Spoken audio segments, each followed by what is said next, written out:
I am the country director for Aid Afghanistan for education. We have school programs for girls who were denied education during the Taliban, and we've recently opened 2 schools for boys as well. We're working in 9 provinces, and we have nearly 3,000 students.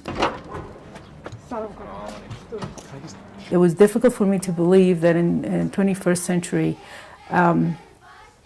girls are prevented from going to school, women are not allowed to go outside of the homes.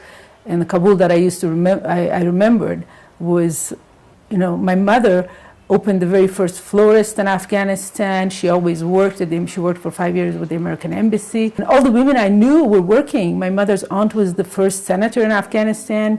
So it was very difficult for me to accept the fact that all of a sudden women cannot go out or prevented from getting an education. So I was waiting to come back home, and it was very disappointing when I came here in 1999 during the Taliban period. I established 5 underground school programs for girls here during those 2 weeks I was here, after talking to many of the leaders of the Taliban to try to encourage them to reopen the girls' schools.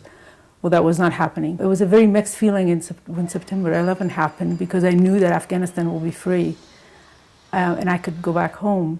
And so I came back, and the very first day actually was December 21st of 2001. It was the day of transfer of power from Mr. President Rabbani to President Karzai.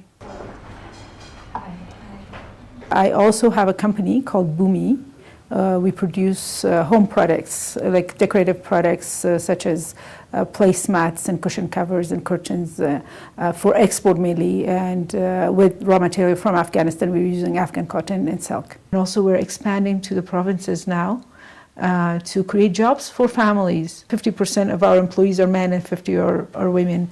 But there's been so much focus on Afghan women in the international community that we have denied the young boys and men education and all these trainings and everything that comes here. And I think we should really focus on the boys, because at the end of the day, it's the boys who are becoming the target of terrorism. They've been recruited to become the suicide bombers. So we're focusing on creating jobs for families in the villages. At the end, they will own their own little business, and we basically will become the customer. And in a way, I think it will be my contribution in fighting terrorism, because I think this is the only way that we can gain the trust of the people. And then once we have the people, there's no way that the terrorists or Taliban can come to the villages and take over, because then the people will not allow that. I feel an obligation that I hope that other Afghans who have also left Afghanistan and had a nice, comfortable, luxurious life in the States or elsewhere in the world would also feel. But they have to go through the experiences which I went through when I came back in 1995 and I saw what was going on in the refugee camps, which was quite shocking. And then I felt like, okay, well, I could have been any of these women sitting at one of these refugee camps. I'm an Afghan, she's an Afghan. It was just a coincidence, maybe luck, that I was born in a family that could take me to the States and provided me with a nice, comfortable life.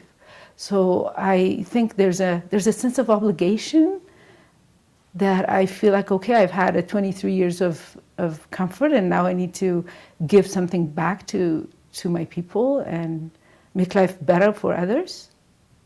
And it feels good.